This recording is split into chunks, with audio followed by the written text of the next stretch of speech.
Building the future. This week on the Laura Flanders Show, the place where the people who say it can't be done take a backseat to the people who are doing it. Aaron Tanaka and the Center for Economic Democracy up next.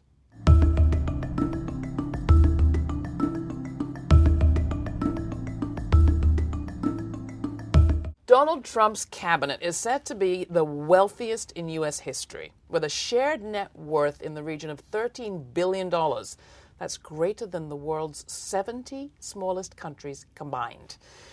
The power of the haves to decide our future, and even the world's, couldn't be more obvious, nor could the disparities more clear. Is this a situation that can hold? A Quinnipiac poll taken in early January revealed that only 45% of American voters said that Trump would take the nation in the right direction. 49% said he would take the nation the wrong way. 45% of voters said his election made them feel less safe, while 27% just as safe or more safe.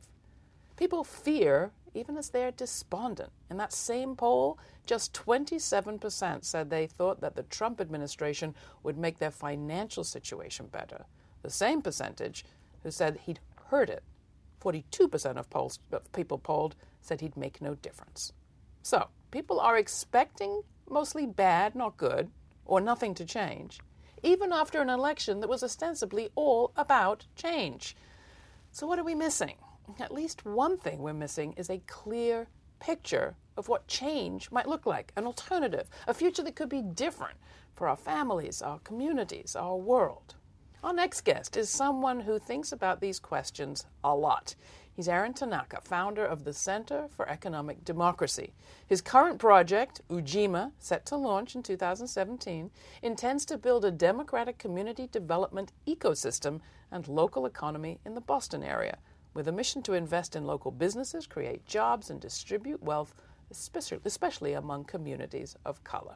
Aaron, welcome to the program. Glad to have you. Thank you, Laura. Very happy to be here. It's hard, isn't it, with so much on the horizon and so much coming down all around us, to focus on the future. I found myself saying this morning, it's hard to focus on the future with so much blood on the screen, you know, on the window. Right. How are you doing it? How are you thinking about the times we're in? Yeah, it's obviously a very challenging time. You know, we have Trump becoming the president. It's really happening, and I think many of us have been in shock for a couple of months now. And so for me, you know, it raises the questions on what are we going to do different, and at the same time, how are we sort of pushing the trajectory that we've been building around building long-term alternatives to the capitalist extractive economy. And so I think, you know, for us, we're challenged to think about the defensive measures, really stepping out, supporting the leadership of undocumented people, Muslims, women, LGBT communities. You know, all the people are going to be under attack, and at the same time, not letting the fear and the defensiveness overtake our communities and our movement. And I think part of the reason that, you know, there are many reasons that we lost, but when you look at some of the actual exit polling, you see that a lot of the reasons that Trump was able to win wasn't because he mobilized a huge new group of voters. It was really, you know, particularly in, say, Michigan, Ohio, Pennsylvania, we saw, you know, hundreds of thousands of voters who voted for Obama who just didn't come out for Hillary, right? And so the question for us is, you know, you could have the trajectory or goal of sort of trying to speak to this sort of white middle class or populist, or white working class sort of populist community, which is, I think, important for us to be thinking about.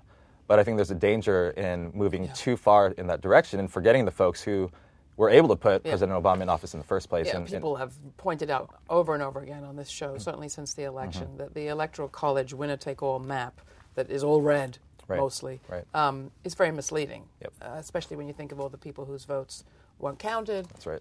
And the popular vote, of course, that left Hillary Clinton with a clear majority. I mean, and not to mention just the 40% of people who didn't vote, period, right? And we've always known about this. But our question is really, how do we speak to those folks, the folks who are so disaffected, who don't feel like politics is for them at all? And for us, we think a need for a bolder, more visionary strategy is what's going to really mobilize and animate people who have been so far left out of the system. So let's talk a bit about your trajectory, because I think it's reflective. Tell us a bit how you went from, I mean, the bits that I know of your story include growing up on the West Coast, going to Harvard, becoming an intern with a reading program in prison, Right. getting involved in the Ban the Box campaign, Yeah. helping Massachusetts become, I think, the second state to ban the box Yeah. on employment forms, whether or not you've been incarcerated. Then gradually moving into this economic empowerment work, Yeah. first as an organizer of co-ops and then a funder of co-ops. Right. Right. Do I have it more or less right? Yeah, that was pretty good. Thank you. Oftentimes people ask me for the trajectory, and it is, well, I've been very lucky to kind of follow what I see as sort of a deeper and deeper root cause. And so, I grew up in California and went to a very urban public school, very underfunded, but was very lucky to get into Harvard and felt, from really the first day, the sort of extreme privilege that I had been granted, and knew at the same time the ways in which my classmates were struggling just to survive. And so for me, my first year, I started tutoring at a juvenile detention center because I was familiar with the school-to-prison pipeline. I saw some of it play out in front of me. And now as a growing adult, I wanted to do something about it. And at the same time, I felt like we weren't going to be able to tutor our way out of the prison industrial complex. And so for me, that's what led me to starting to do prison reform organizing and really started working with formerly incarcerated people and family members with loved ones inside. And we were working actually on the issue of solitary confinement. So that was really the first community organizing campaign. And that really brought me into understanding, I started asking, why do we have this system, solitary confinement, which is, in my opinion, really one of the embarrassments of modern American civilization, the ways in which we cage people for 23 hours a day for months and years, if not decades at a time. And then I started asking the question, well, why do we have the prison system in the way that we do in itself? And that's really the place that I was able to do this work was the Boston Workers Alliance, which is the first organization that I helped start and got to run for almost 8 years. And there we started working around the issue of, or working with people who were formerly incarcerated or who had criminal records but couldn't find work, who were unemployed, chronically jobless, or underemployed, and started organizing people around that issue. And so for me, if we really wanted to end the prison system, it began to be clear that we needed to deal with the economic system underlying. And so that's... We've had Peter Linebaugh on the show with the history of the beginnings of industrial capitalism and the role that incarceration and the police actually played in shepherding people, really coercing people out of a more agrarian lifestyle into the fairly isolated industrial one. I don't know whether to ask you about the challenges right now or the vision, but let's, on the principle of this program, focus on the vision first and come back to the challenge. Absolutely. That's Aaron Tanaka of the Center for Economic Democracy and the Ujima Project. More to come. You're listening to The Laura Flanders Show. For more information, go to lauraflanders.com.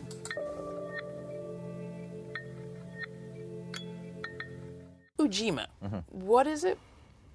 Why now? And what's been the reaction so far? So the Ujima project then, which is a project of the Center for Economic Democracy, but really a really collaborative project that includes dozens of amazing organizations. The question became, how do we combine a community organizing strategy with sort of a business and finance strategy?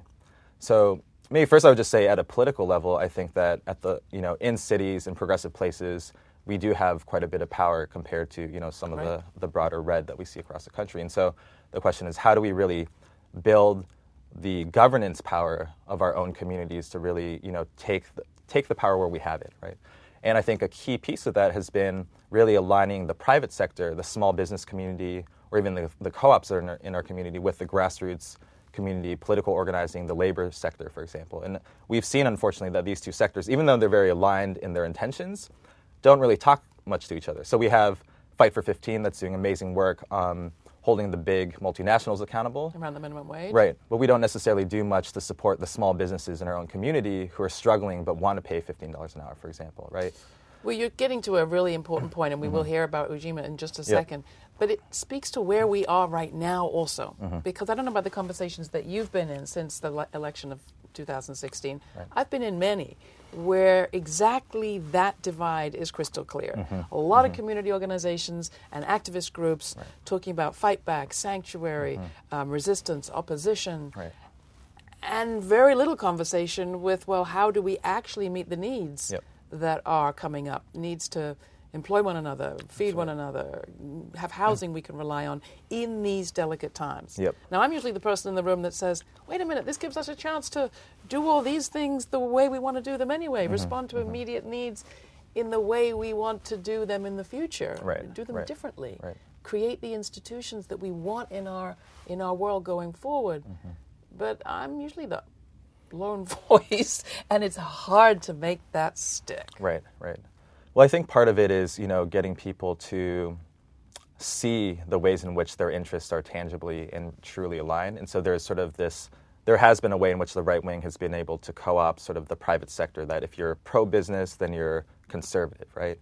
But we know that the ways in which right wing and really, Democratic policies or Democrat Party policies also play out is not in favor of small businesses, that they're giving massive tax breaks and subsidies to multinational corporations that are pushing the race to the bottom of economy that hurts small businesses, right? And so, our question is, how do we actually, beyond sort of the political alignment, which we need to do in the longer term, but helping people see the ways in which they can support each other.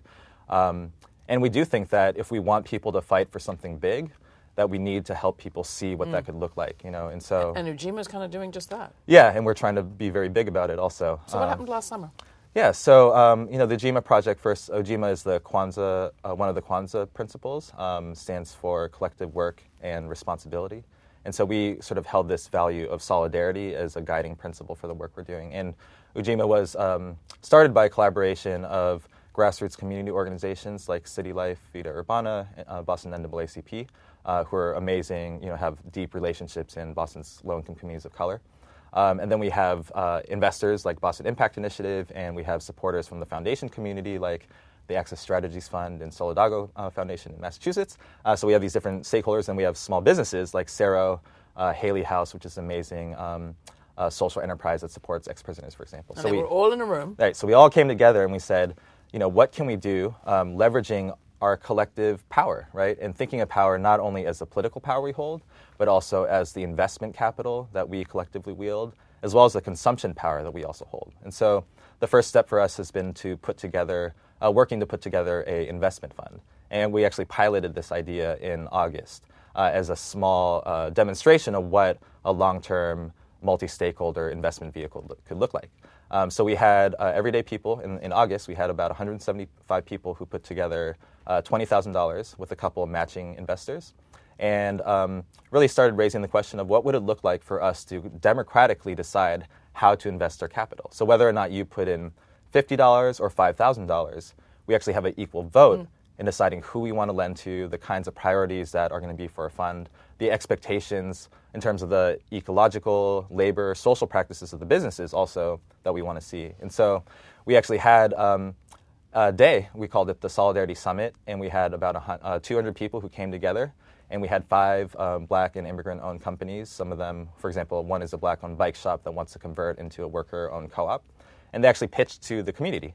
They shared what their vision for their business was, how they were benefiting the actual neighborhood, their goals for the future, and then the residents and the investors had the chance to actually talk to them directly, ask questions, and then at the end we voted. And so it was an example of taking this idea of participatory budgeting, which is something that's been fairly popular or growing in popularity around the allocation of tax dollars, city government money, and taking that idea that everyone should have collective and equal control over capital and bringing it into the investment space. You actually made a video. Let's take a look. Awesome. About 200 people from our communities, from Roxbury and Dorchester and Mattapan and Jamaica Plain, from Boston's communities of color, came together in this wild experiment. Who in this room is planning to make a loan to support a business today? Can you please raise your hand?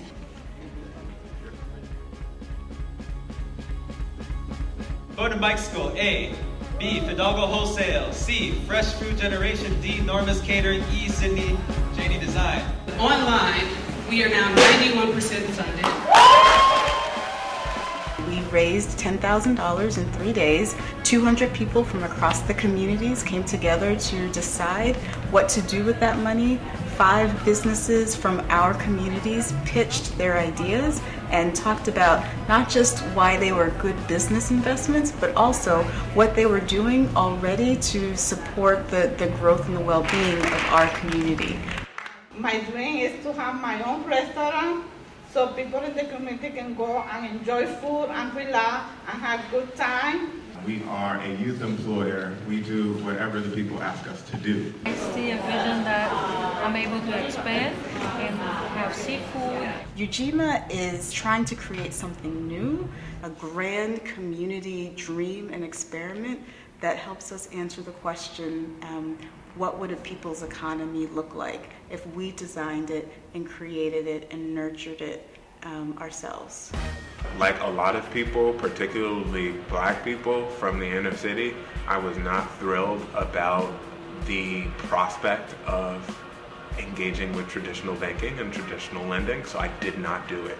Finding out about the efforts of community members like me to leverage pools lending sources to take a bit of the fear and the anxiety and hesitance away from lending, period, and actually engage people of color with good ideas and get money into their pockets in a way that's palatable and that we could actually get with.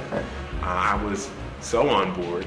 Ujima is not only filling the gap where the conventional markets dollars wouldn't go, they're going way, way beyond it. To have a democratic economy means that the control and the direction of our dollars shifts from the 1% into the hands of the 99%. I don't live in some fortress on a hill. I live right here. If I'm not doing everything possible that I can to uplift and engage youth and formerly homeless people and incarcerated folks and marginalized people who are generally shut out of the economy, I feel like I'm not doing my job as a community organizer or an entrepreneur. When you're in the zone of what if, imagining what's possible and then actually getting a chance to do something tangible to realize your goal, there's something about that that's life-giving, it's inspiring. Woke up this morning with my mind staying on Ujima. Woke up this morning with my mind staying on Ujima. Woke up this morning with my mind.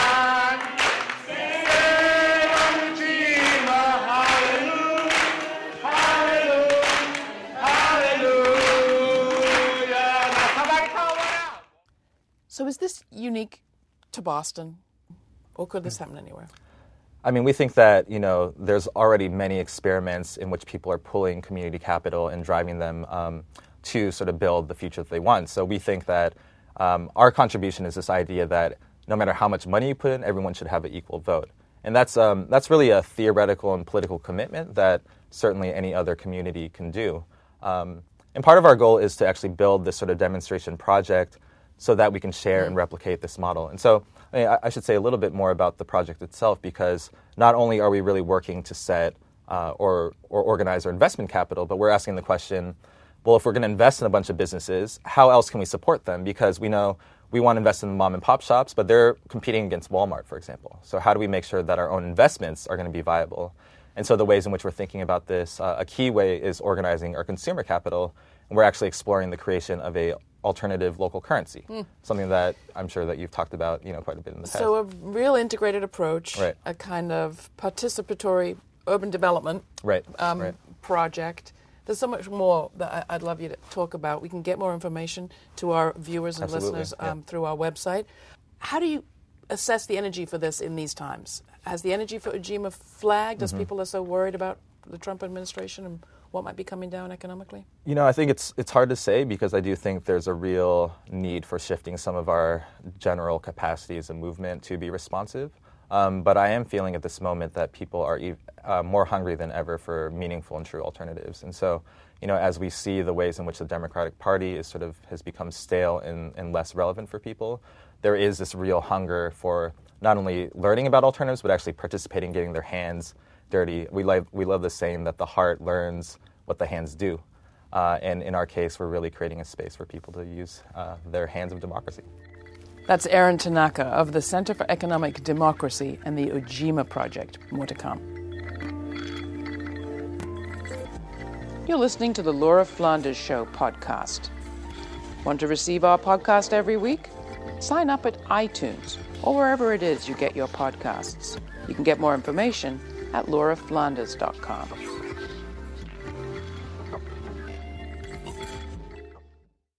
Let's come back to where we began, and that is the question of elections and democracy. The fact that half of our population don't participate really raises the question, what is our government about? And I think a lot of people are drawing a conclusion, it's not about me. Mm-hmm. It's about divvying up some spoils between people in power. Right.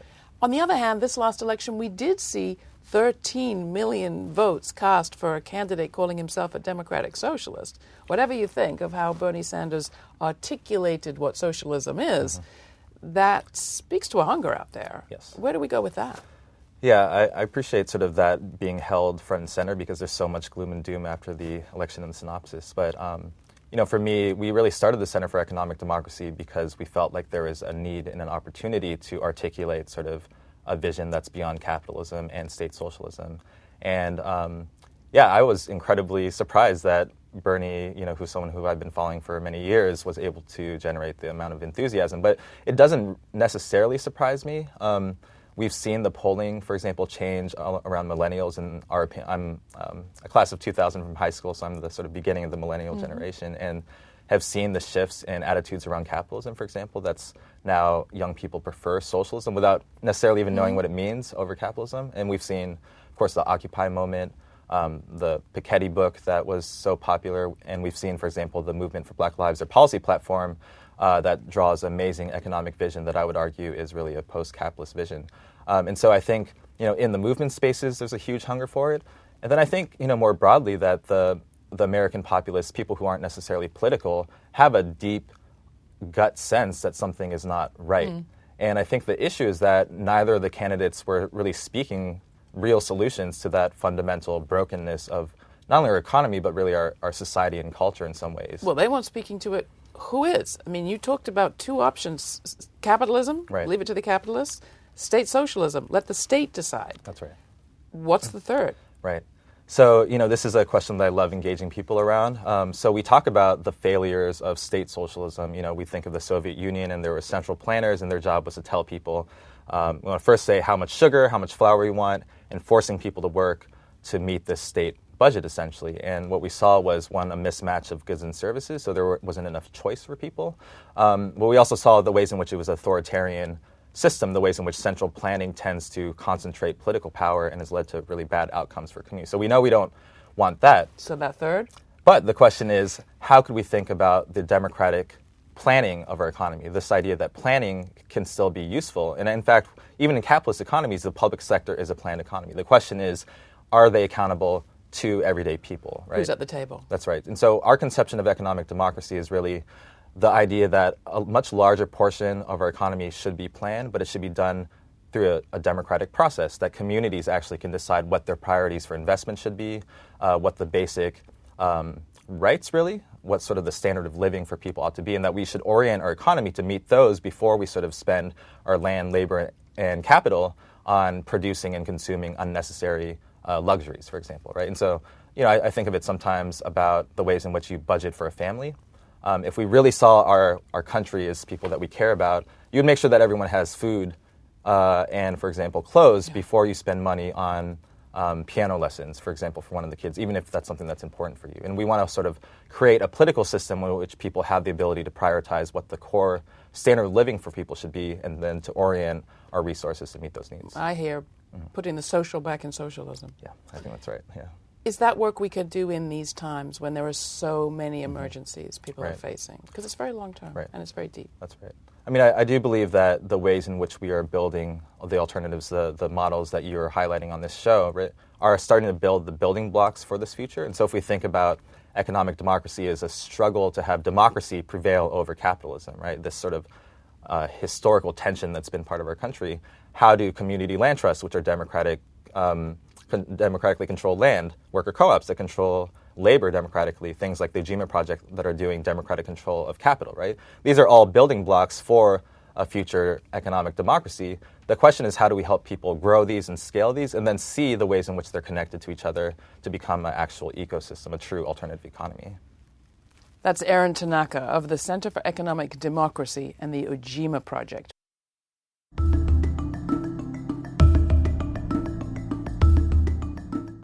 That's it for this week. I want to thank everyone who made this report possible. If you want to help keep coverage like this coming, please follow the links and contribute at lauraflanders.com. And if you want to tell me what you think, write to me. That's Laura at lauraflanders.com. LAURA at lauraflanders.com. Thanks a lot. We'll be back next week.